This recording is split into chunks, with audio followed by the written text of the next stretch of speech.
which allows me to escape some quite harsh obligations at the end of the term. And so I really enjoy being in Stockholm right now.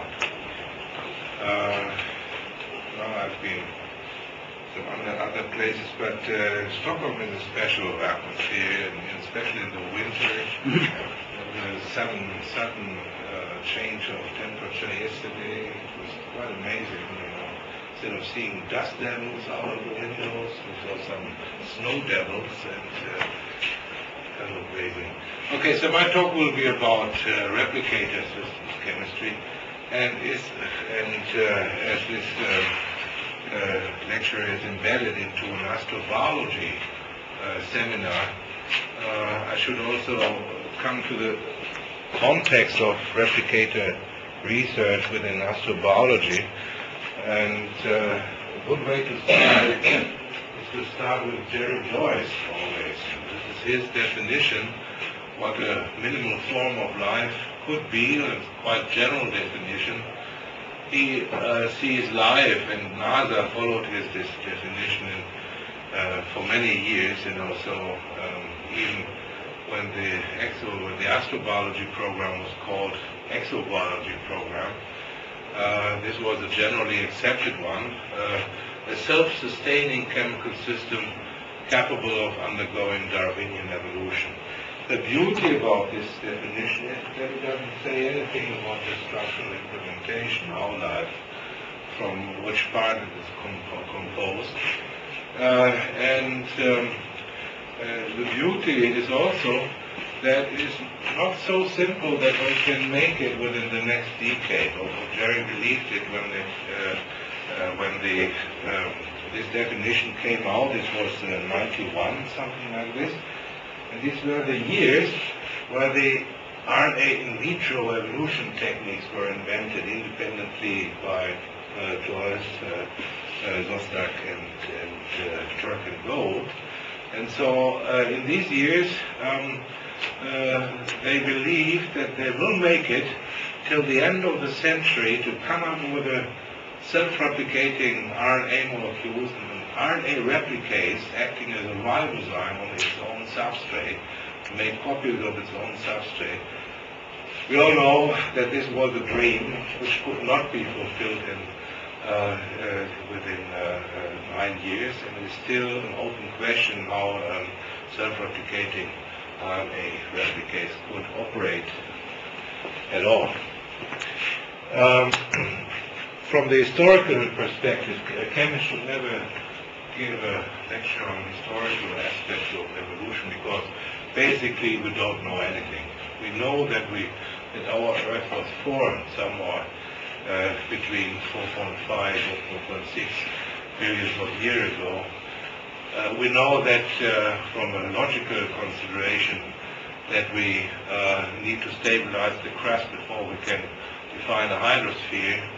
And we know that the early stage of the planetary system was a phase of heavy bombardment. And if you consider the kinetic energy delivered by a single meteorite impact, one should look for the phase where the bombardment ratio went down to a level that was compatible with an ancient growth of chemistry. So evaporation of the ocean is certainly a too harsh condition to sustain life, even if it's existed in these days.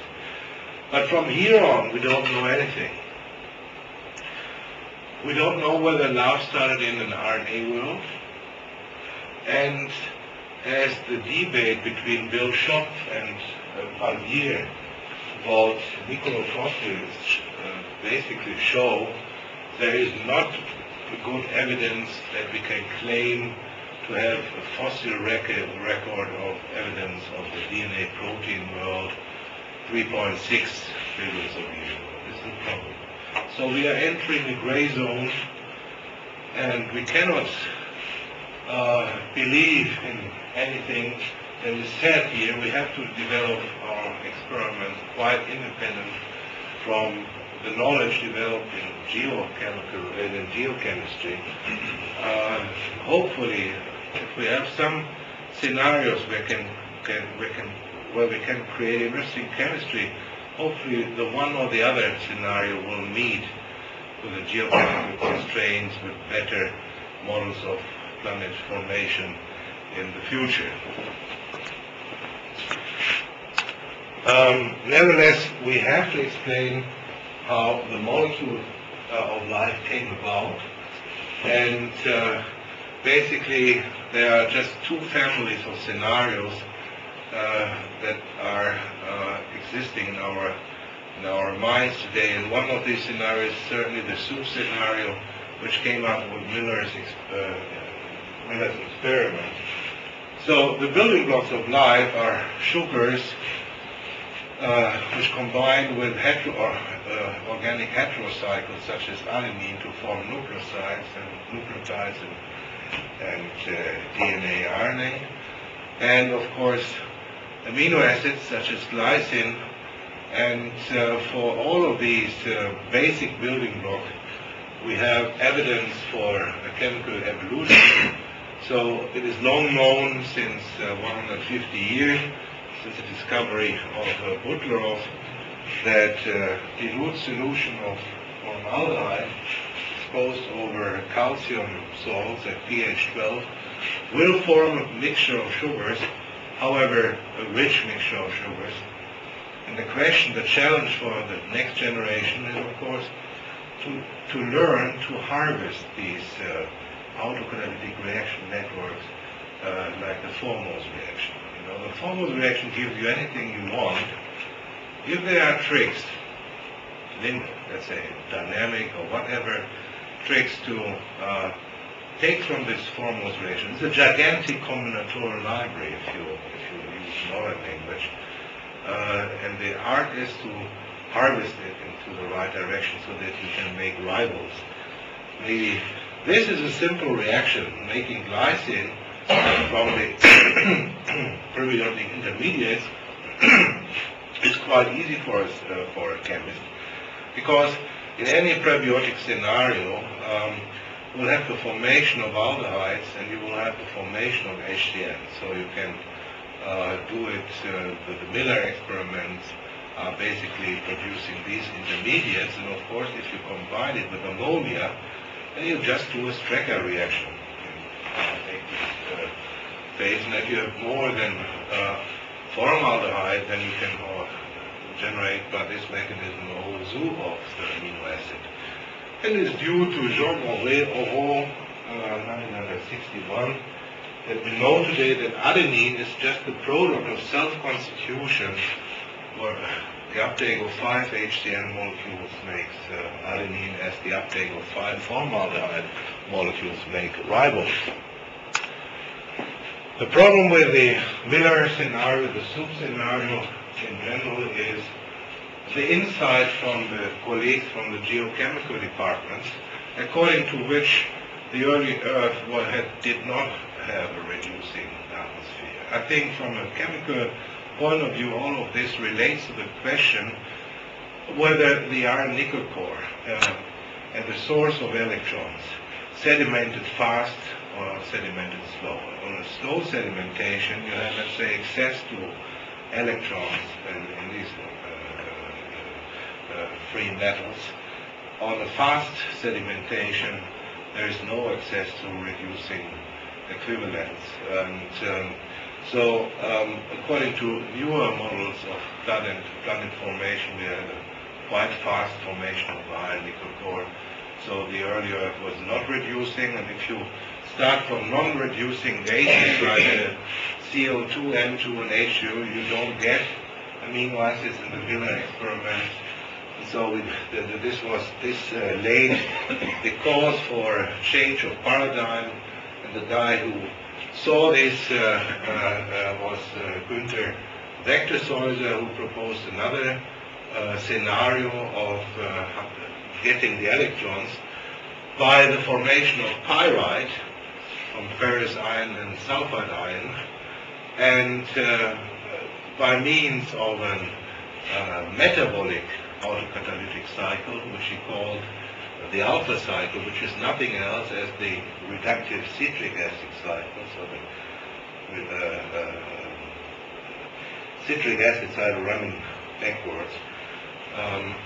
And according to his picture, this scenario takes place under high temperature, under high pressure conditions at the surface of Bayreuth and deep down under the ocean in the vicinity of what we call black smokers today, hydrothermal vents.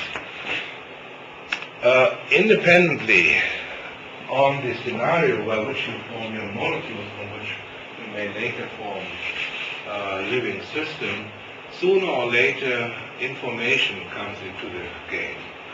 What does it mean, information?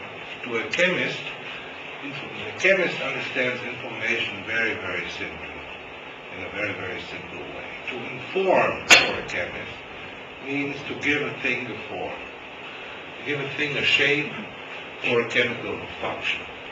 And this is indeed, let's say, one line why people believe that there was an RNA world before our present biochemistry, which is based on the division of labor between DNA as the genetic material, proteins as the executive catalytic function, and RNA as a mediator molecule that translates the genetic information into an information that it can express function. So, since the discovery of the Czech enrollment in 1983, that RNA molecules can express catalytic abilities, people believe more and more that there was an RNA world. So RNA has something to do with DNA and something to do with protein. Like DNA, it can store genetic information, and like protein, due to the fact that it has a sequence, it can fold into a two-dimensional, into a secondary structure. The secondary structure can create a three-dimensional shape, and the shape may have a function, and there are only two functions in chemistry that are interesting. One, both relate to binding. RNA molecules can bind, and then we are talking about aptamers, or they can bind to, or they can do catalytic reactions. And catalysis means binding to the transition state of a reaction, so that they can express enzyme-like activities. On the way to the constitution of the RNA world, one has to conclude that there must be pathways for the non-enzymatic copying and replication of RNA molecules. And people like Leslie Orgel several people like Leslie Orgel spend their whole life on this question, finding non-enzymatic variants of template-directed reactions. So the principle is shown here. Here's the template. What you see here, a template. So this is expanding to the 5' and here expanding to the 3', and there is a copy made on the template. And the idea is now to add, let's say, active nucleotides like this one here, which has a methylimidazole as a leaving group, to create 3', 5' phosphodiester bonds in the absence of enzymes. And to set this up, set up such a reaction, hoping that one ends at a replicating system. The replicating system was not achieved by this model, which is called the standard model in the like in physicists. Standard model, that means a one-to-one extension of building, let's say, a copy from monomolecular, or let's say from mononucleotide building blocks. This is the standard model. The standard model failed to arrive at replication due to a number of different reasons. First of all, the reason is here. First of all, it is possible to take a pyrimidine-rich template, something like C5, and to make a copy of such a template on a non-enzymatic process. But the opposite process, that means the formation of C oligos on a G template, or generally pyrimidine oligos on a purine-rich template, did not work at all. And since replication means that you need to go through both parts of the cycle, making pyrimidine-rich templates from purine-rich precursors and vice versa, the cycle could not be closed. It could be closed. What is this? Okay, so it could be closed later. So replication did not work with this standard model. The question is, what is replication in general, in chemical terminology? Let us take a look into this thing. Replication means autocatalysis plus information transfer. And there are various ways to do this. There are various ways to express information transfer. In biology, there is only one sort of information utilized, which is, from the point of chemistry, constitutional information. Sequences are constitutional isomers, but chemistry has more to offer than just varying constitution. Chemistry can play with configurational isomers, so the 3D arrangement of bonds in stereogenic units giving rise to enantiomers and diastereomers, and even chemistry can play with conformational information, of course, a long-living conformation, like a prion has a long-living conformation compared to its precursor molecule, and therefore can multiply this and transfer this information to make copies of itself by infecting precursor molecules. Okay, so in general, because I say this particularly to make aware that there are some reaction schemes on the market more recently that are sold as replication schemes, but they are not replication schemes. Replication means a transfer of chemical information, and this means making instead of breaking bonds. This thing must be more complex than the precursors. Going from simple to complex, from small to large molecules, and not vice versa. And this, of course, in a way, requires a mechanism to transfer information, and the only conceivable one is to make use of templates, molecular templating, as a means to achieve transfer of chemical information. I say this because very recently beautiful schemes came out. For example, Eric Winfrey in Science, November last year, reported on an exponential replicator based on nucleotide components.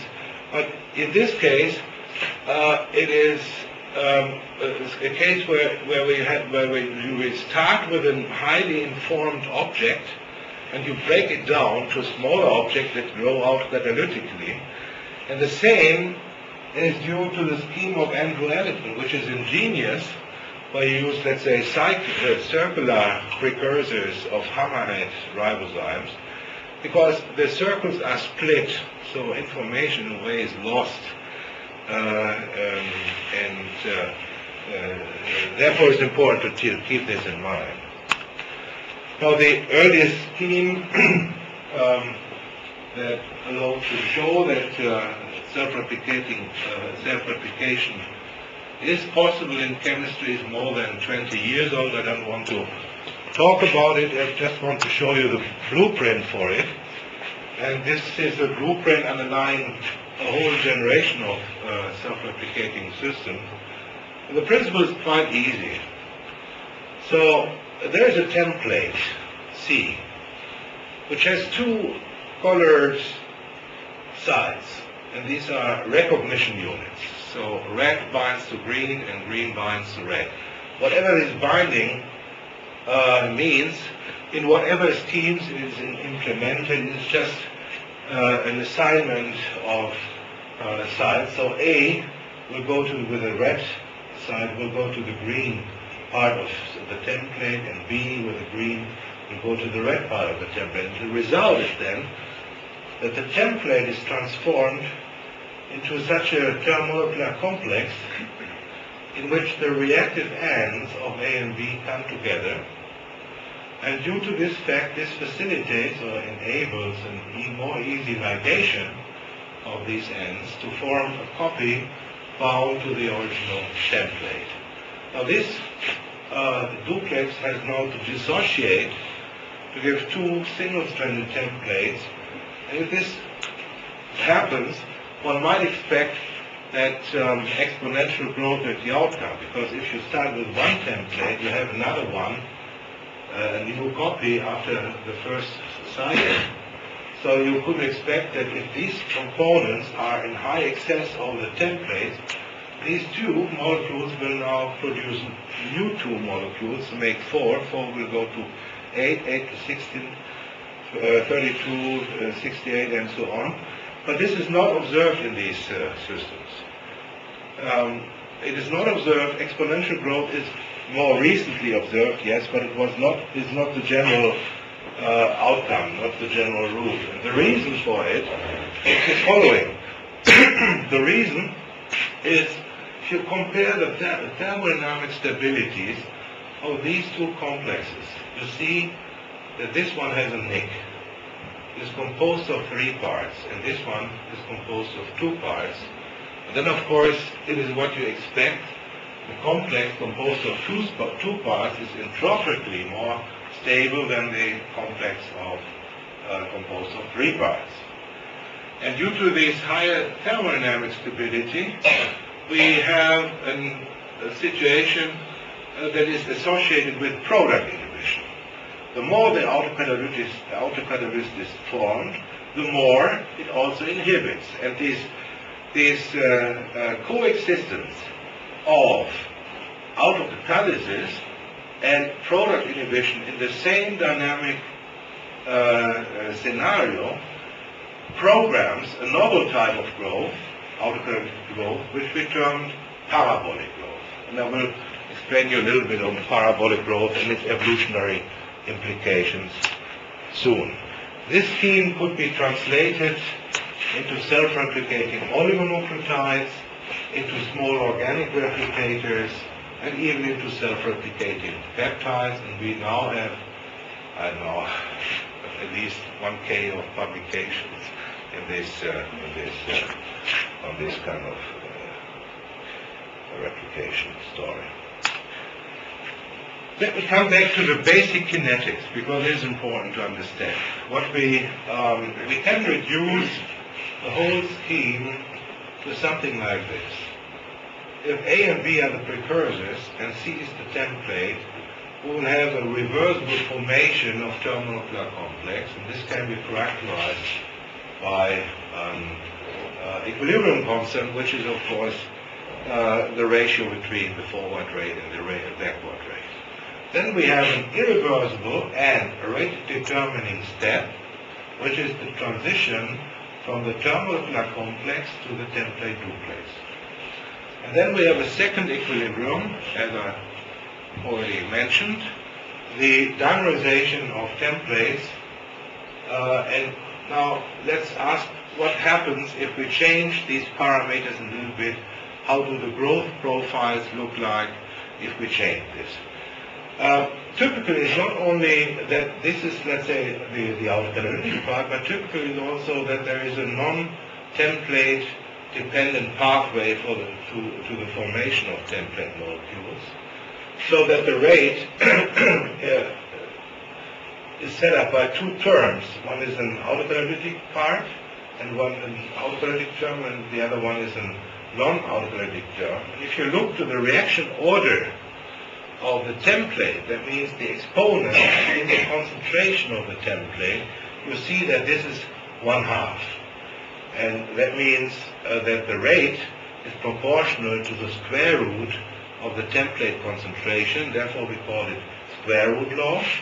And square root law gives, if you integrate the square root law, then you end in parabolic law. A more detailed look revealed 3 limit cases for such a simple reaction mechanism. The parabolic case is the one where the product inhibition is the, let's say, is the leading picture. But there are a strong exponential case and a weak exponential case, and we found this just to convince you that it's not just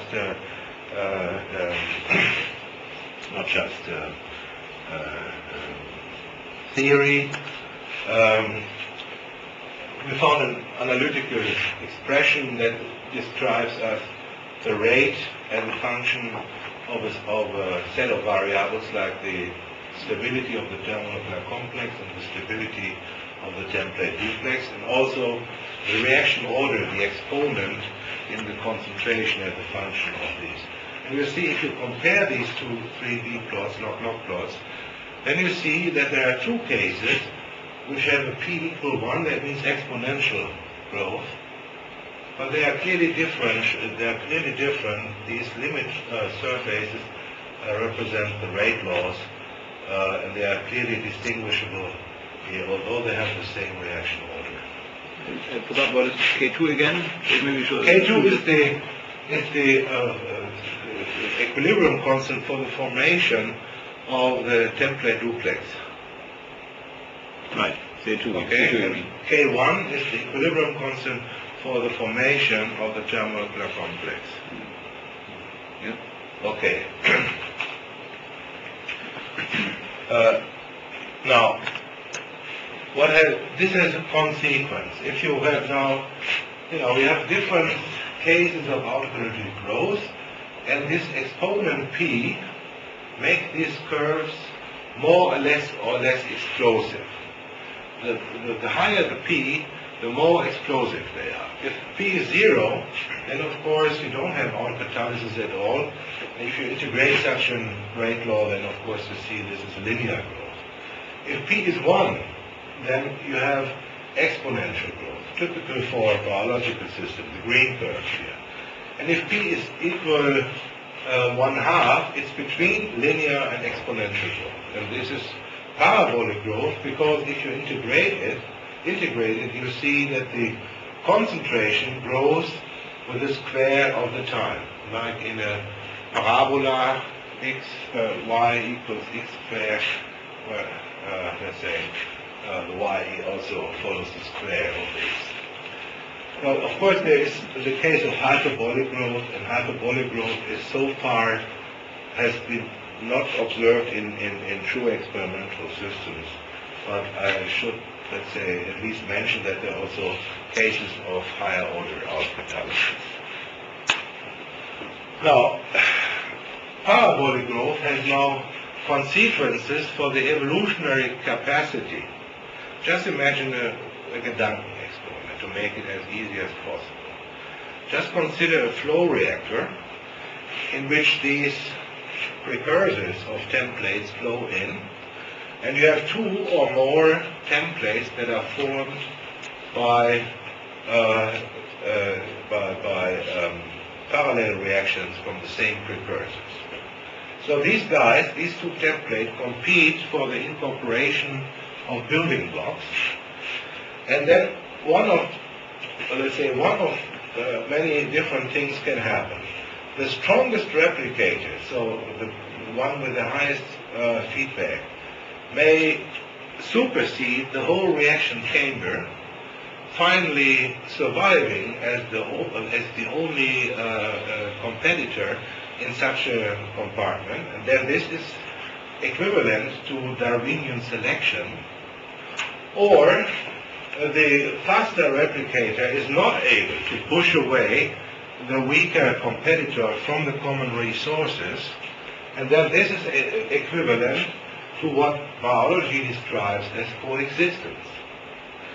Now the growth, the explosiveness of autocatalytic growth determines whether we are ending in a Darwinian situation, whether we are ending in a selection, or in the case of coexistence. This was unclear since a number of years, and there was a debate between Eigen and Schuster on one side and Urshad Mario on the other, but I think it's clearly safe to say that for such reactions occurring without further coupling of C1 and C2 formation on decay, it's a fair statement that parabolic growth will result in coexistence, although at enhanced selectivity when compared to non-autocatalytic growth at all. Isn't this obvious? I mean, why does this require Eigen, with his genius? Because if you've got two things competing for a limited resource, the resource has to be limited. Yeah. The whole thing doesn't make any sense. Right. If you've got two things competing for a limited resource, it's always replenished. Yeah. If you've got two things, it's replenished. If it's replenished too quickly, that will destroy the model, won't it? No.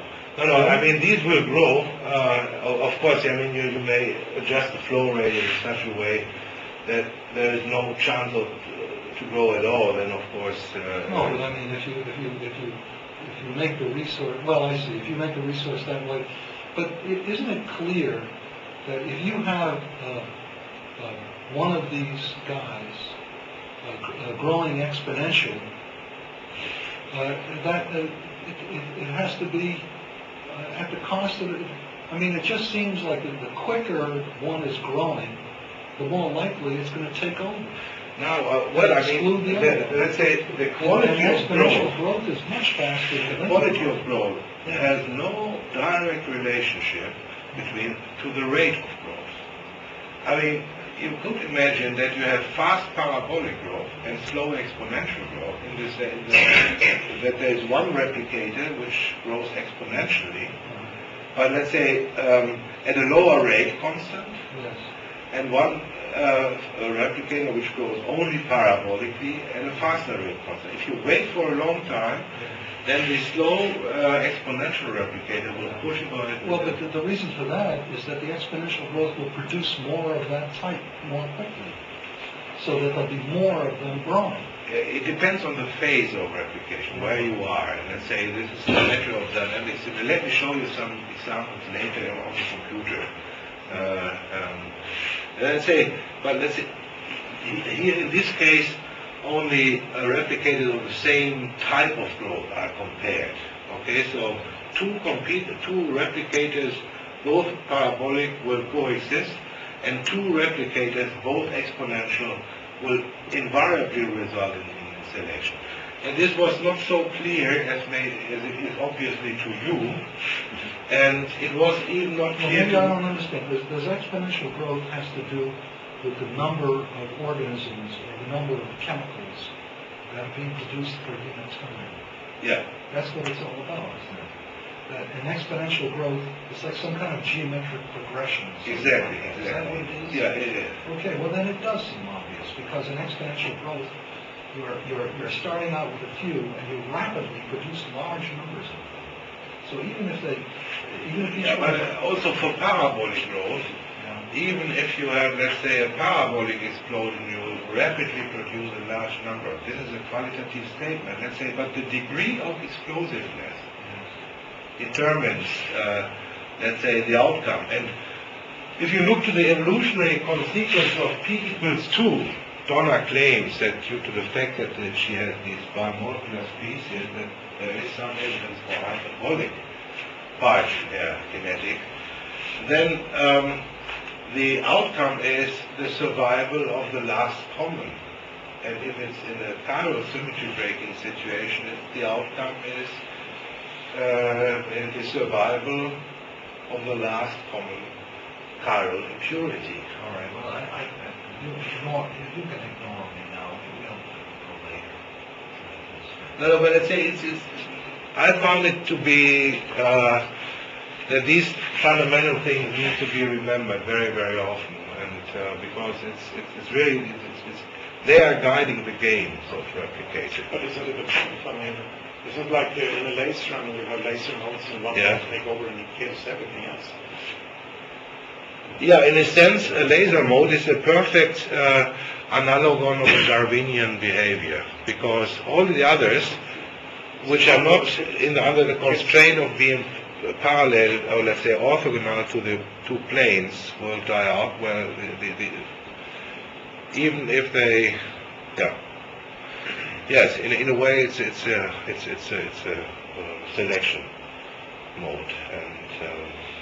So why, but historically again, why was there, what did Eigen-Schuster say? Why? They said If you read that. Eigen-Schuster wrote, in general, if the reaction order is defined by a term xi by the power of p is the autophyletic exponent, the reaction order.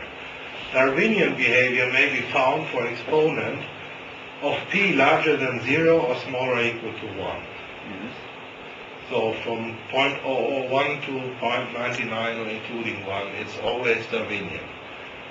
For p equals 0, only for p equals 0, only if p is, there is no autocatalysis at all, coexistence would result in a growth-limited system. And this was contradicted by Zachmary, who said that we shall show that while this last sentence of the quotation is true, this one here is true, the last but one is not. This one here is not, is wrong. Sub-exponential growth invariably results in coexistence. So if the reaction order is 0.9, it will end in coexistence. If it's 0.99, only if it's 1, it is selection. And this is... So in the example of a laser, we don't have such a thing. Isn't that right? We only have exponential growth. Yeah, and therefore that is actually doesn't have a counterpart in physics, mostly. I mean, not at least in those examples. It was unexplored in that sense. Yeah, let's say, but in a way, let's say you have laser is a selection, is a Darwinian selection. There is no disagreement, or what, there was nothing. But we don't have parabolic lasing. We don't have hyperbolic lasing. But let me just remind you, and this is also relating to Schneer-Lifson, because Schneer came up, although Zachmary and a mathematician in Oxford, I forgot his name, they found a Lyapunov function proving the global stability, that global validity, that parabolic growth invariably results in coexistence. And then Schneer-Lifson came up a little bit later after I showed this movie in Berlin, that if two replicators grow and at the same time are decomposed, I see that, okay.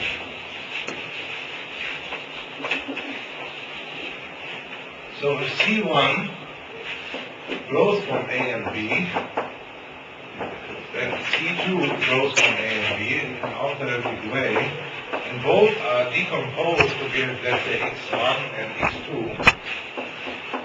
then in such a system you can still have selection. So if you mix it up with a consecutive decay of replicators, not only the flow out as I showed you, then you have conditions for doing Darwinian chemistry again. And we found if you mix it, in this model, if you do the replication on a surface instead of a free solution, overlaying the replication event with surface binding, you also are able to develop Darwinian behavior. This is what we call the chromatographize replicator model. Okay, but Of course, we are not. We ask the question: is it possible to arrive at exponential replication if you increase the dynamic complexity of the system? So, working with two interwoven cycles instead of with one cycle. The answer is no, it is not possible. You can have networks of replicators. 93 more recent examples from Reza Gadiri and Golan Ashkenazi, and they basically arrive at the same conclusion. It's not possible to create miracles out of increasing the complexity. The fundamental things are also always showing up in the very, very easy, simple systems. If you create, let's say, more and more cycles, this may look more and more impressive, but it doesn't give any clue to the origin of Darwinian behavior. You can create exponential growth by applying, let's say, stepwise iterative games, like what we did here is surface-promoted replication, exponential amplification of linear limits, where spread, where you use a surface and a template, and you stick the template to the surface, and then you switch the conditions. Under the new conditions, the template, these yellow arrowheads will not go to holes in the surface, but because the holes are filled in a way, but they can hybridize with a template, and your tool can run ligation chemistry, form a copy of it, and then of course you split it, you change the condition again, the copy is released from the immobilized template, and under these new conditions, the template can be immobilized so that the surface keeps things together, keeps things apart from dimerizing. Of course, if it's too densely populated, it will not work, but let's say in a certain, under the window of condition we applied, it will. This is a scheme which has no prebiotic relevance because it's not an autonomous scheme of replication, but it has a nice application in the field of nanotechnology and can be combined with a game we call chemical copying of connectivity. The idea is to have information not only in linear molecules but in branch molecules, and if you can copy the connectivity of these branches, then you are principally able to copy nano objects formed from such tris oligonucleotides as the DNA dodecahedron which will come out in Angewandte is just accepted in 2008. But this is just looking for new ways of doing molecular replication has some value not only for prebiotic stories, but also for those who are interested in nanotechnology. Now let's go to the more fundamental things. Don't look, just listen, because I will show you this plot again. And this plot predicted that it was possible to make an exponential replicator. This was 93, and we didn't make it. We were keen to make it experimentally, but another lab was faster than us. It was the old Ian Sutherland in Manchester. He found the first example for a supraparabolic, still super-exponential, but supraparabolic replicator in a very, very primitive reaction compared to the complexity of nucleic acid reactions. Just a simple Diels-Alder reaction. 10 years ago or 11 years ago, the Diels-Alder reaction between a diene, which carried a recognition unit, and the dienophile file carried a recognition unit. And he found that the P in this case is 0.8, so this is close to 1. And this, of course, triggered it to, why is this such a great replicator? And this is why we put some own efforts into this chemistry, and we minimalized replicators based on the one Sutherland one.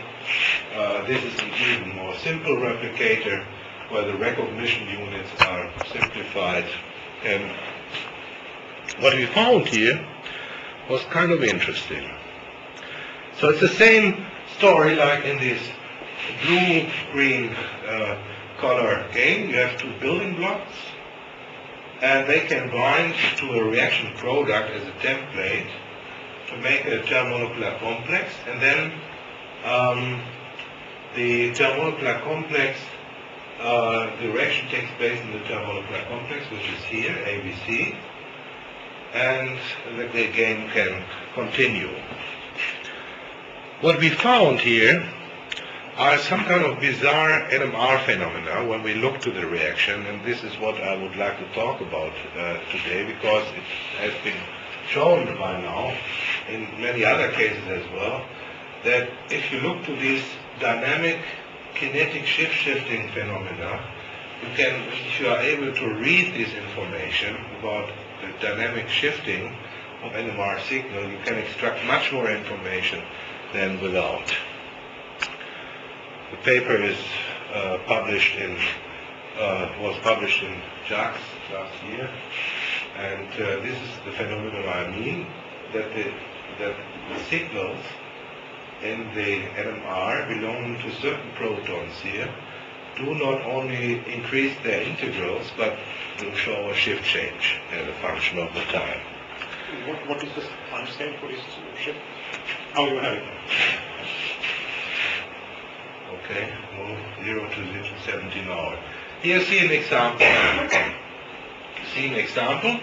What we expect for such a molecule is, of course, that for an autokinetic growth of such a molecule, measured by these two protons on an olefinic bridge, is that the integrals show an induction period, so not very much integral here. But they do show this strange shifting. So they change, the peak maximum changes as a function of the time. And this is not only in this case, it's not an isolated phenomenon. You can play a lot of games with modification. For example, if you compare the R enantiomer of this compound with the racemate of this compound in its reaction with its multi-image, you see that in one case they shift to the same side, here they shift to different sides. You can also follow this at the methyl groups here of the bizarre changes in shifts. Those who are doing NMR spectroscopy and did not see this before, I mean, it was bizarre. This impression was bizarre as it was as well. You can create mixed situation here. Lots of other, and it's not only working in the case of replicators. If you look to the SOI reaction or workhorse in nonlinear chiral symmetry breaking, you see this shift-shifting as well. So what the hell is shift-shifting? How comes it all about? In order to understand it, one has to go back and to remind oneself to the uncertainty principle of Heisenberg. The uncertainty of the energy multiplied the uncertainty of the time is the Planck constant divided by 2 pi. Or if you remind the Planck equation, then if you replace the energy, you see that you can reduce this uncertainty principle to something which is quite easy to understand. The uncertainty of frequency and the uncertainty of the time for a periodic process has to relate, let's say, to a unity size passing through the. This means simply, if you want to detect a periodic signal, you have to run through the cycle for a certain amount of time. in order to detect the frequency quite safely. If you don't do this, and you have the problem that it's too short, so if it doesn't repeat in the time when you observe, then you have no idea about the frequency of the system. And this can be translated now into the NMR time scale, just by replacing the uncertainty of the frequency into an uncertainty of chemical shifts and the ground frequency of the instrument. And then you see that, well, I mean, you have to observe the dynamic phenomenon for a certain time or to see it. If the phenomenon, if the signal does not, if you want to have a stable signal, let's say, at a given chemical shift, then the system should not escape from its observability by internal dynamics. So, for example, if you have an observer complex, AB, which is composed of A and B molecules, then the rate, then if you want to see, let's say, the complex, either it has to be ultra-stable, or the decomposition rate must be larger than the difference between the complex AB and its components A and B multiplied by the ground frequency. For example, if you have a delta of 0.1 ppm and you measure at 600 megahertz rapid exchange leading to a fast decomposition of the complex, and to shifting occurs if this complex decomposes faster than 60 per second. So you can just, from the ground frequency of your experiment, of your spectrometer, you can, let's say, roughly determine how fast the process of internal recalibration must be in order to see the shift. I don't understand the first line. I mean, you have a quantum system and you have a certain energy system. Yeah. Uncertainty and the energy of the quantum system related to an uncertainty in the how long time it takes for that system to change. Yeah. Which is delta T. And then you just switch over to something which is h times nu, which is a frequency. I can understand for an electromagnetic. Well, I mean, you can certainly translate uncertainty into the energy to the uncertainty of the frequency, which belongs to this energy. Don't you think so? This is the trick I employed here, and everybody who is involved in dynamic NMR tries to get an idea about dynamic phenomena by applying this trick. Although it looks bizarre, I agree at the first glance. H nu for this is the relation you're using to get. Yes, exactly. The Planck equation. What is the problem? I mean, we are just talking about actually the full problem about the force uncertainty information. of the energy. We're just talking somehow about force relates. information. We don't really, and that's the. No, but how do we know? How can we say that the energy in just this particular case is equal to h nu? Is that obvious? Is that what it is actually? Now the delta stands for uncertainty, not for difference of But you don't. And now you replace, you translate the uncertainty of the energy into an uncertainty of the frequency. Yes, but you By applying the Planck equation. Yeah, but uncertainty is on the delta. It's delta. It's important, not the nu. All right. Of course, it's the delta E, but you translate it into a certain frequency. But I was just wondering, is it obvious that the energy of this quantum system can be equal to h nu? Is that obvious? Well, if you go, I would say that this is not even limited to quantum system, but to any periodic system. if you want to observe something periodic, you have to wait for a certain time. If the observation time is too short, you will not get. If the system is not able to go through one cycle at least, then you don't have an idea that this is a periodic system. I have to think about this, so go on. I mean, maybe the trouble was that you actually talked about Heisenberg uncertainty principle. If you just talked about fluid transformer, you would be happy, maybe, right? If you never mentioned, yeah. If you, yeah. So he was Maybe that this relates to Heisenberg. It does, of course, yeah. But that causes extra confusion, perhaps. So give me a hint what I should do. I mean, this is the. Remove the first. No, I don't want to talk here. Please go on. Okay. Okay. So now let me remind you that NMR, we call this the extraction of, let's say, the kinetic modeling of these shifting information. We call this kinetic NMR titration.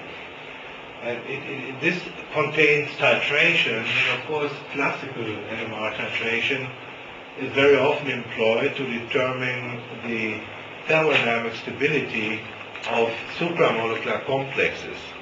And the way it is done is that you just take one of these reactants and put it into an NMR tube, and now you change the concentration of the second component, and you observe a change of the chemical shift as a function of the time, as a function of the molar ratio between these two.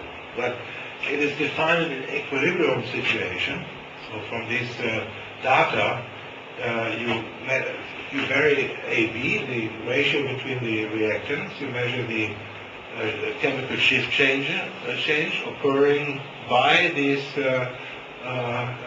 AB variation. Feed data to the corresponding equation, which describes the observable chemical shift as a function of the concentrations of the two partners.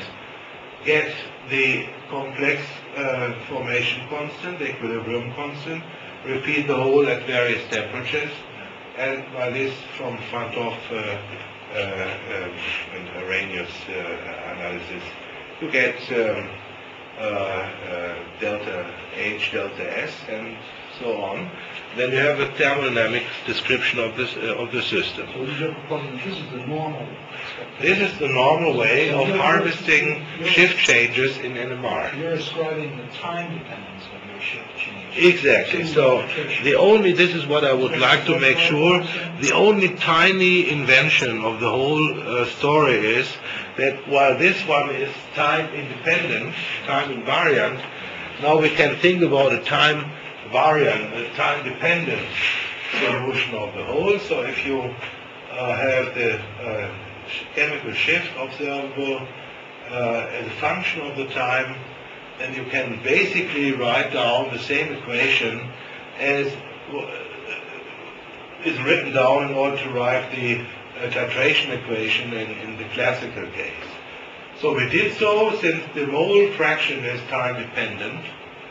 The mole fraction can be computed by the simulation. If you have all concentrations of the species, then of course you have the mole fraction of the species. And then you can, let's say, solve the story. What is the advantage of kinetic NMR titration? It links structural and colligative information. Because the shifts themselves is a structural information. And it is relatable to quantum QM and QD methods, where you can, let's say, estimate the chemical shift if you don't know the shift of the proton, because this is a fit parameter also. If you don't have any idea about the shift of the proton in a complex, you cannot measure this, because it would have to overpopulate it, but you can only, let's say, you have a limited range of concentration where you can play with the NMR experiment, then you can compute it. And so this is structural information that can be obtained by computation, for example. And of course the mole fraction with or without time dependence is colligative information. It depends on the number of particles in your system. And So what's changing? Something's got to, one of those has to change with time. yeah, the mole fraction changes as a function of the time. In any kinetic situation, the ratio between, let's say, compound A and the sum of some other compound changes as a function of the time. This is typical kinetic, and this consideration from the Heisenberg gives you the window of rate constants for the rapid equilibria you have to consider in order to apply these methods. Now let me show you how simple it is. Okay, so here you see again the two protons developing as a function of the time. Let's do an actual simulation. Let's fit these changes of integrals and shifts as a function of the time with respect to a reaction model of a replicator. I have to wear my glasses now because... You want to share? No, so let me just...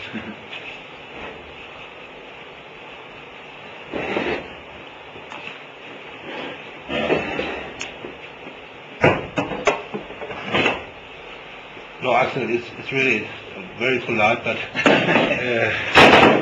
so what you write down, somehow, is the reaction model. You see it is a typical replicator. You have the transformation of the thermonuclear complex to a template duplex. You have the formation of AB, because red is complementary to green, so red and green should interact at the level of the precursor molecules, and also should interact at the level of the template. A plus C gives AC, BC, BC, C plus B gives ABC, BC plus A gives ABC, and the template should dimerise.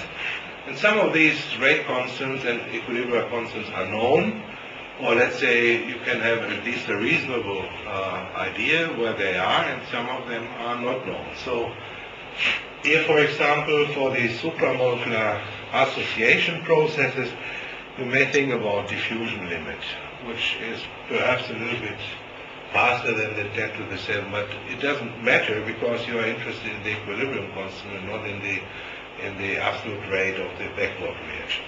And then there are some others, and a good approximation, for example, is to assume that all red-green interactions, at least the first order approximation, are equal.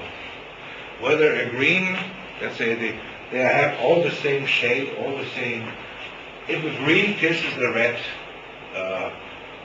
particle, then the red particle may be involved in some other maybe part of another molecule, or it may react as an individual particle.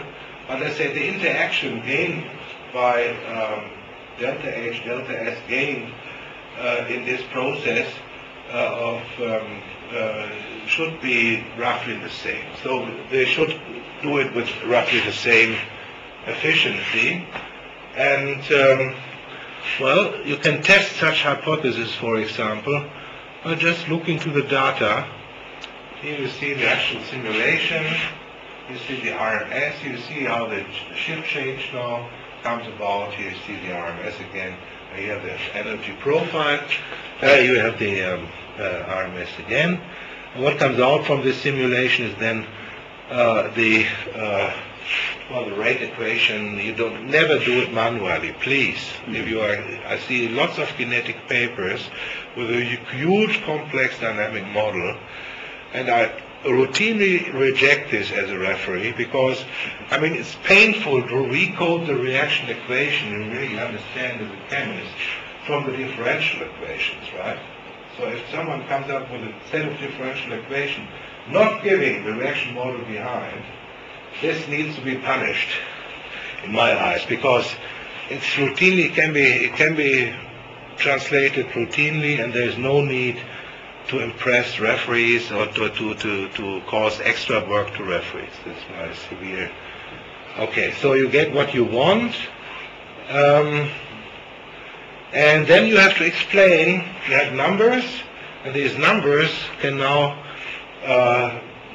go through temperature-dependent processing, so that you arrive at an energy profile, delta S, delta H, for the different steps of the replication involved, and then you have to see how this experimental energy profile can be compared to a theoretical profile. Now, luckily, computational chemistry is quite advanced today, so you can consider first different pathway. For example, these in a racemic situation, these cyclohexadiene units may be R-configured, S-configured, so the templates may have an autocatalytic pathway or a cross-catalytic pathway. You can compute all this on various levels of precision, or here, for example, with the density functional theory, and then you can compare it, and you're finally happy, do more and more experiments, and the reason why this is a good exponential replicator is the following. Everything in life is either concave or convex, Vladimir Krylov. Let's assume that these molecules are not straight, but have a conformational distortion showing up as a convex surface. Right? The convex surface will enable a perfect binding of A and B to form this termomolecular complex, and the transition state of the Diels-Alder reaction has a little bit longer bonds than the ground state. So this can still react, but after the reaction you have a new geometrical constraint, so causing a kind of a distortion.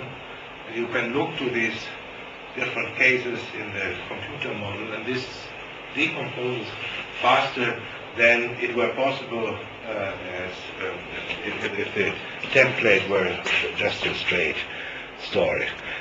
So this is the way how to understand replication by the conjunction of computational kinetic studies, NMR studies, and so on so far. And in a way, it's boring on a symposium about homochirality, because although there are some stereochemical features of these systems, it is not a good example for a chiral symmetry breaking process. But let me show you something which came up in the formation of a new coast action on systems chemistry. You know Donna Blackmon, certainly, she's the expert of chiral symmetry breaking, at least for the case of the Suai reaction, and in some other cases as well. And she is challenged by an even more beautiful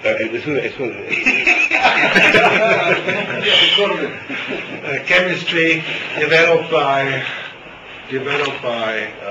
Svetlana Tsogaeva in Erlangen. And this is the chemistry. Svetlana claims that this reaction is the addition of the enol of acetone to the imine from ethyl glycylate, Albert Eschenmoser, hello, glycylate scenario, and the paramethoxyaniline. So a Mannich type reaction is autocatalyzed, and she explains it by assuming replication type of picture.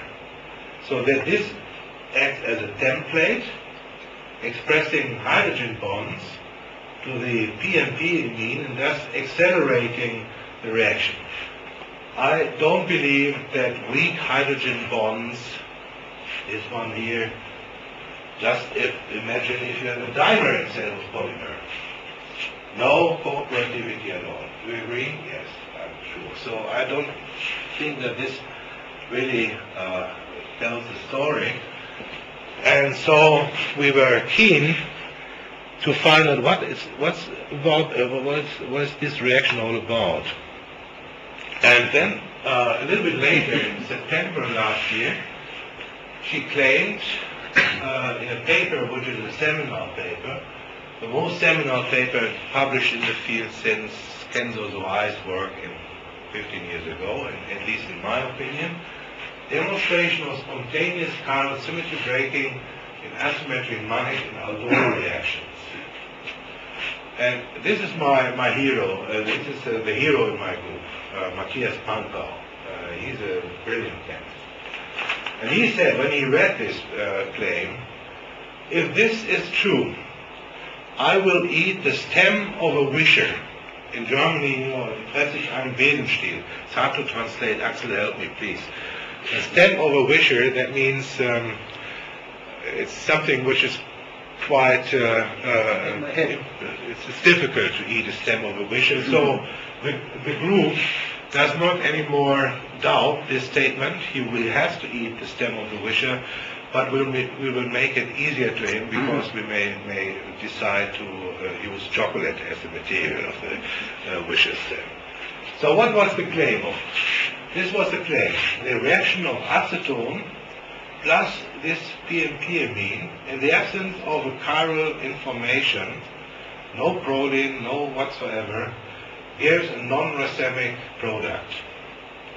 She found this by analyzing the composition of RNAs as a function of different reaction conditions. So she always waited for one day or something, or sometimes 3 days. And so we said, well, I mean, if this is true, we should see chiral symmetry breaking, the kinetics of chiral symmetry breaking, if we put these chemicals into a polarimeter tube. And we did so, and here you see how alpha, the optical rotation, changes as a function of the time. There is a clear induction period, nothing happens over the first 200 or so minutes in this similar examples. And then you have, let's say, this transition. And if you repeat the experiment, so far we have done it 10 times, you will find the following. If you add all this, sometimes it has a short induction period, sometimes it has a long induction period. Sometimes it goes negative, sometimes it does not anymore, let's say, end at the same amplification level. But if you do it as follows, if you take this experiment, put it into a tube, and wait for 24 hours, then take 10% in the next one, wait for 24 hours, then 10% in the next one, repeat it all over again, so apply what was named a serial transfer experiment by Spiegelman for the evolution of RNA molecules, then you end up at this constant level. We were able to follow the reaction by NMR. Excuse me, when you did it 10 times, was the average of all 10, or if you did it 100 times and better, did it average out to 0? Yeah, I mean, not exactly 0, because we just did it we found this case more often than this one so far. But, I mean, from 10 you will not say... No, but it started to go to the average. Yeah, so it goes into the direction you expect, okay.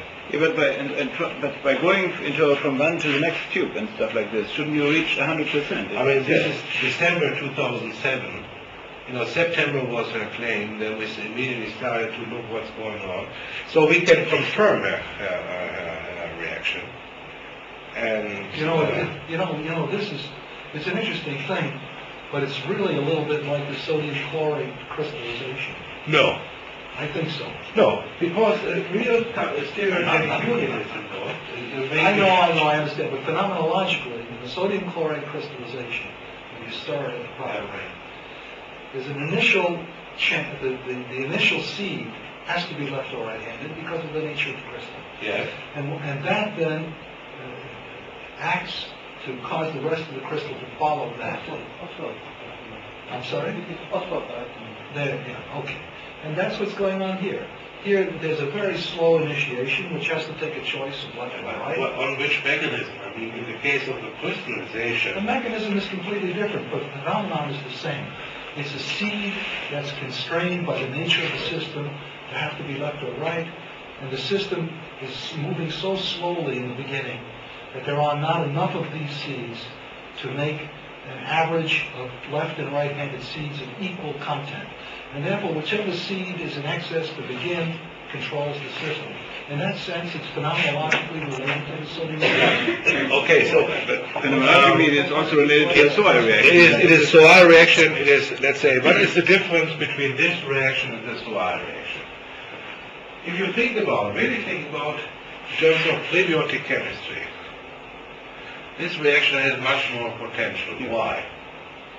Because the involvement of aldol and Mannich type reaction. What is the solvent, by the way? Well, we take acetonitrile as a solvent here. So, but the concentration are quite high, so it's much higher than in the replicator system. Who did this, by the way? So what's her name? Zoeva Where does she work? in Erlangen. In Erlangen? Yeah.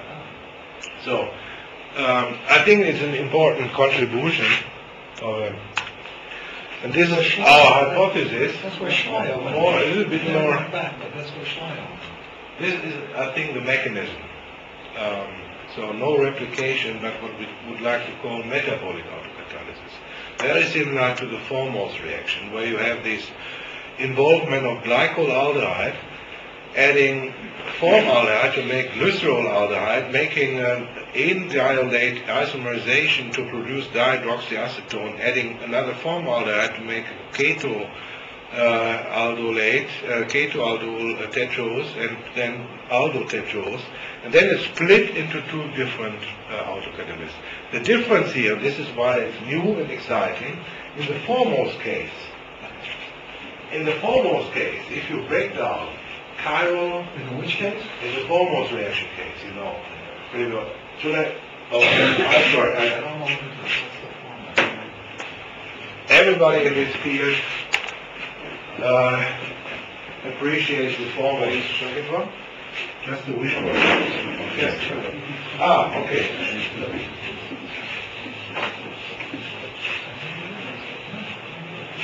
Okay, the foremost reaction. Just for colleagues. We have a conspiracy against you. We have a conspiracy against you. Really? Yes, absolutely. Why? You don't believe in cluster. I'm sorry, go on. You still say that not the replication. No, I'm almost. That's why I asked what the solvent was. Yeah, acetonitrile. Please do me the favor, create weak hydrogen bonds in the acetonitrile. You can also add some methanol. Here, please. This is almost impossible. So the foremost reaction, you have the chiral molecule is aldotetrose undergoing whatever isomer it is right now, a retroaldol reaction to form two molecules of CH2 OH CH2 glycolaldehyde. That means that the generation of the autocatalyst is coupled to a destruction of chiral information. Right? And this is different from the reaction here, because here you have, let's say, something. If I go back to the mechanism, we believe that the following mechanism: the Mannich product is not acting as a non-covalent, as a supramolecular template, but as a kind of substrate or a reactant. So it reacts. This is a secondary amine, reacts with acetone to form this aminal, This may then act in let's say, a cyclic compound. Or it may also split off water to form the aminium salt. The aminium salt may undergo isomerization to form the enamine. Once the enamine is formed, it will much faster react than acetone itself with a PMP amine. And then you have something like a dimer. This may be S, this may be S, this may be R, and so you have all different situation. And you have, let's say, dimers at at least two different levels. At the level of the aminium salt and at the level of the hydrated aminium salt. And so you have, let's say, at least two different layers to define differential stability in the context of a rank. You can do it kinetically and thermodynamically. This is the advantage in this system. And then, of course, it has to split. And if this splits, there will be a difference between, let's say, splitting of RS, but also concerning the synthesis of these compounds. So this is the mechanism we believe is underlying the reaction scheme. No replication at all, but a case of metabolic autocatalysis. And we have evidence for, NMR evidence for the involvement of such enamine. The NMR evidence is not the strongest one because we are dealing, I have to say this, if we look to the imine, to the metoxic signals of the PMP imine,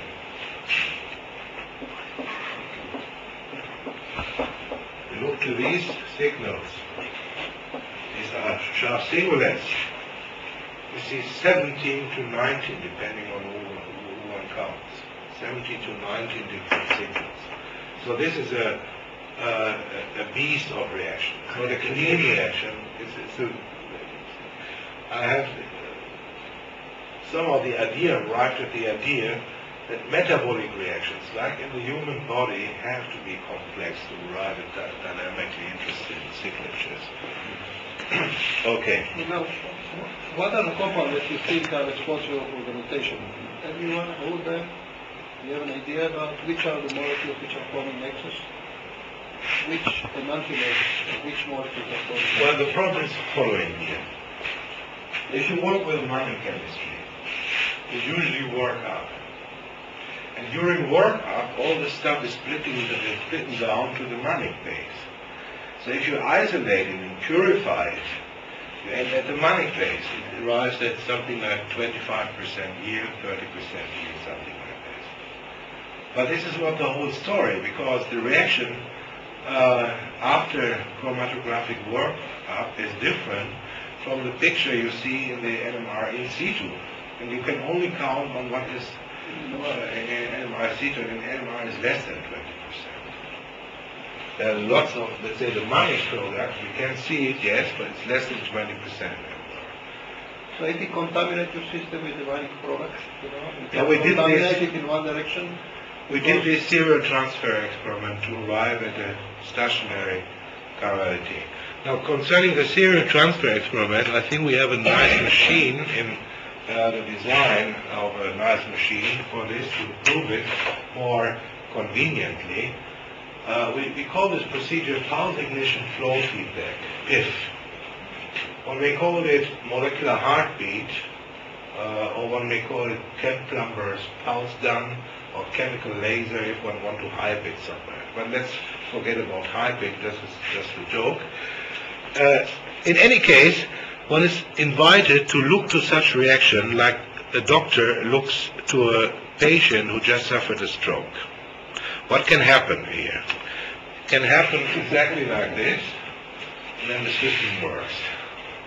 What is the defibrillator of the whole? Think about the following arrangement. An HPLC type of arrangement, in which you have, for example, Solwaver's reagents, acetone on one class and this PMP amine on the other. And you have, let's say, an HPLC injector before the mixer where you can pulse in proline, or any kind of other chirochemical, that interferes with the reaction system and causes a bias to the system. What will happen? The proline will react with this acetone in this mixer, creating a plug flow, a plug that flows through the whole reaction. And after at the end of the column, 90% leaves the column F from the detector, and 10% is pumped back. And now what's happening is the following. If you look to the simulation,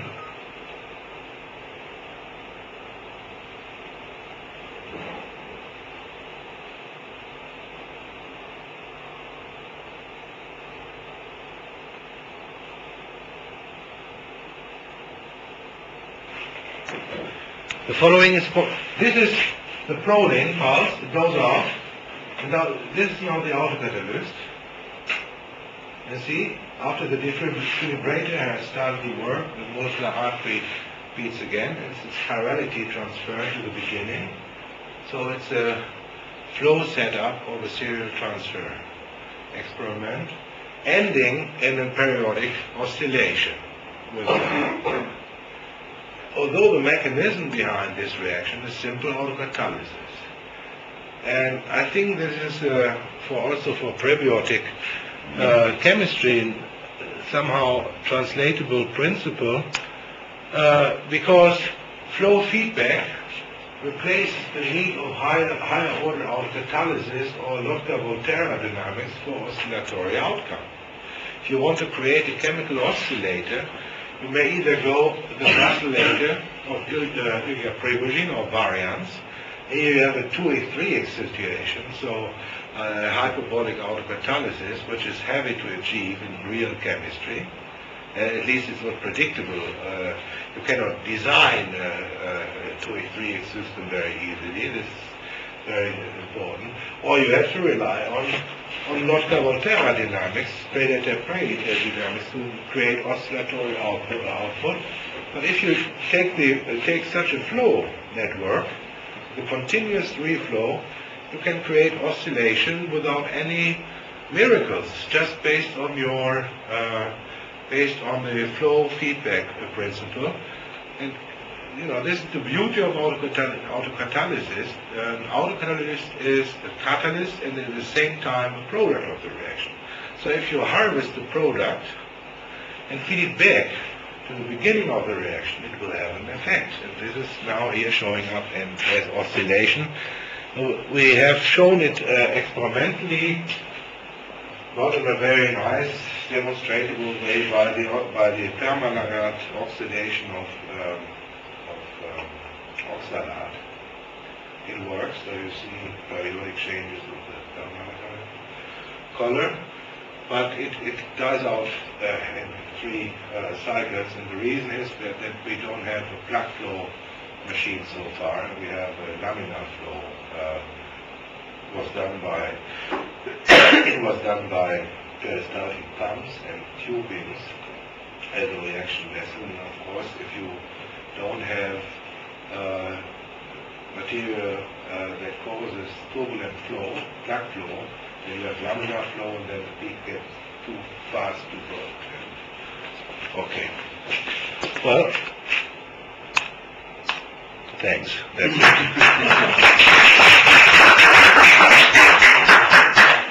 Thanks, good for your very impressive presentation and achievements. Questions, please. This last example is not mind about the separation of, if you take a non-racemic mixture and you run it in a cycle, you can separate between the racemate and the enantiomer. This has been reported actually a long time ago. So if you take such a system which is non-racemic and you just put it to a flow to a column, you can separate between the two enantiomers, even if the column is not current. You know what was done by Oppenheimer?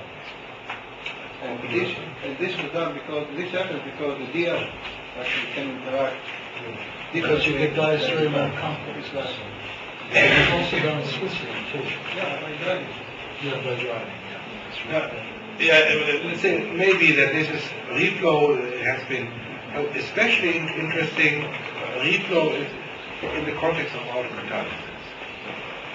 Reflow, usually in industrial chemistry, is used to have a better efficiency of the whole process. So what they do is they recycle the precursors that have not been reacted, so that they have a better conversion of precursors.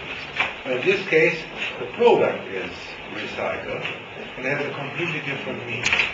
You see, what you see is that something grows up, and then if you have now a change in the composition of this, something grows up, like RS ratio, for example, you are expected to drive the system to the stationary state of where it should end, if you consider fixed point analysis and such thing. What about binary deterrent with chiral-shift reagents? To try to differentiate maybe between some of the antibodies. Yeah, this is what she did, let's say, chiral-shift, adding chiral-shift information, relating, but she did it at the level of separated dynamic products. So where everything is clear, this signal belongs to this protein and so on. But here, if you look, you cannot add chiral-shift to this mixture. I can show you the full, because you have to. This is the problem. What we are now right now doing is to test this dosing technique, diffusion ordered NMR spectroscopy, so that you can. This is a kind of NMR a two-dimensional technique that allows you to separate different species, components of a mixture. As a function of the diffusion coefficient of the different components. So this, we expect that this will help us to analyze the system, which is beastly. It's not a clean reaction like a self-replicating system. But in principle, you can simplify the system. You can simplify the system by labeling some of the elements with material, and then to fix in one of these, so in one of the groups, and then by this method you might be able to monitor the formation of the various products and to see what is the antimeric axis of each one of the products which is solved in the process. You're right. Mark? Well, that person in Alonga, did that. So does that suggest that Kenzo Soai, if he ran his system without putting any of his miraculously minute chiral bias elements in there, would end up with a similar result? This experiment was done. He did it. Yeah. And he got it the same way, like he makes same as her. This together, this. Yeah, which so you're dealing with them. And he was arguing, and I think also there was somebody else. Why are I don't know. I mean, Kenzo recently started to look to kinetics. Well, no, I'm speaking about the product distribution also. Singleton also did that. 66 experiments, starting from pure resonance. Yeah. And then you got 26 in one direction and 26 in the other. All that's necessary for this is a very slow beginning and some sort of a catalytic, some sort of an autocatalytic process. A very slow beginning and an autocatalytic process is all you need. Yeah, it's slow. Let me show you why it's slow. You have a slow and a fast thing. This here is slow because the equilibrium between the enol of acetone is completely at the level of acetone, 10 to the 8. And the rate of conversion of acetone to the enol depends on protons. If there are no protons, and in the beginning there are no protons, this is a slow process. So the reaction cannot happen, and once you have the first autocatalyst, however, it itself continues. So the whole thing becomes, in the end, quite simple and quite beautiful. That the whole thing is simply a matter of, there'll be many cases of this found now. The door has been wide open. Yes. Well, in fact, This we'll be able to is design. for the experimentalist. This is Klondike. No. This is, your organocatalysis was Klondike 1. Yeah. This will become Klondike 2. I bet on it. If I would have money to learn on a, let's say, expectation, I would say put all the money in this direction. We won't get to eat the chocolate. I think what is very surprising at least for me, that all the previous absolute asymmetric transformations require the formation of some kind of clustering. And not what you're describing here. You're describing an example where you can generate an absolute asymmetric synthesis based on a single We molecule. don't need the clustering. See, the clustering plays the role of the autocatalysis. Yeah. It's exactly the same thing is going on, except, it's a different mechanism. In certain cases, like the sodium chlorate, you get a cluster. The cluster is the beginning of a crystal growth. That then sets the stage for what will We have a happen. dimerization in any case, so it's... You don't need a clustering here. Clustering is not necessary. But I mean, because that's here- the analogous thing, simply. I mean, It just has some kind of supramolecular structure, maybe dimer or something more. But here what I find fascinating here, Because you if have you a- take a single molecule and the probability to get reaction with one molecule and another molecule, then it's quite identical. So the question is, in other words, what you're doing here is you're amplifying the fluctuation from the racemic state, like in this Suai reaction. No, where they were considering the fluctuation. Look, when you first get the first reaction, Yeah, if this is slow enough, yeah. you're going to produce so few of those molecules in solution at any time that you can't have a racemic mixture. You don't have enough. No, racemic mixture is not stable, doesn't exist. Always you have a fluctuation of 10 to the 12 That's molecules. right. So in the And the question beginning, is whether these 10 to the 12 molecules are sufficient to preserve that, you can preserve that information. And Well, it is not, interestingly, it is not a second order case. You see it both from this curve. This looks perfectly exponential and not, let's say, more than this. You can, fit it to an exponential. So it is presumably not something where you need two products to make a third or fourth, so no clustering at all. It is then, I would say, it's a Frank type model where the differential stabilities or the differential rate of formation and decomposition of these two species here determine the rest.